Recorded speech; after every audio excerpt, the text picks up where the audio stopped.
গোলরক্ষকের কথা কি বলবো, আমি বলছি না সেই আর্জেন্টিনার বাজ পাখি, আমি বলতে বলতে ক্লান্ত হয়ে যাচ্ছি। এত সুন্দর একটা গোলরক্ষক আসলে বলা বাহুল্য।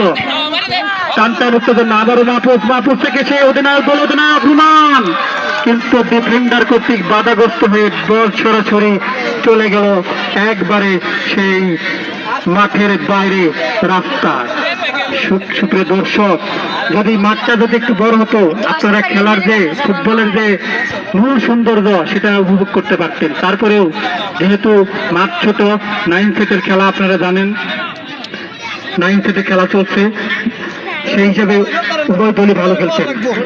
আপনারা যদি কোনো খেলোয়াড়ের পরিবর্তন করতে চান তাহলে মাইক মঞ্চে এসে যোগাযোগ করবেন।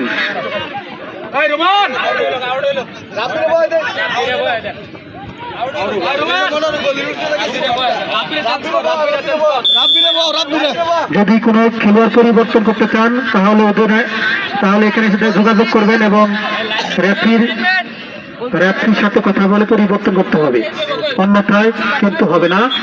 গোল ডিসিশন আশিক ব্যাপারী রেফারি, তিনি খেলোয়াড়ের পরিবর্তন, একজন খেলোয়াড়ের পরিবর্তন হচ্ছে।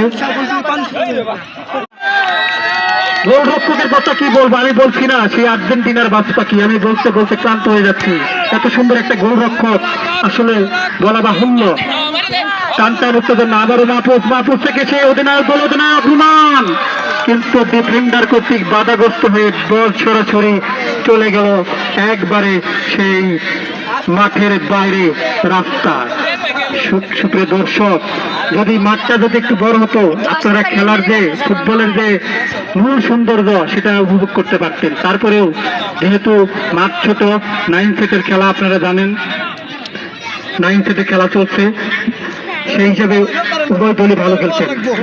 আপনারা যদি কোনো খেলোয়াড়ের পরিবর্তন করতে চান তাহলে মাইক মঞ্চে এসে যোগাযোগ করবেন।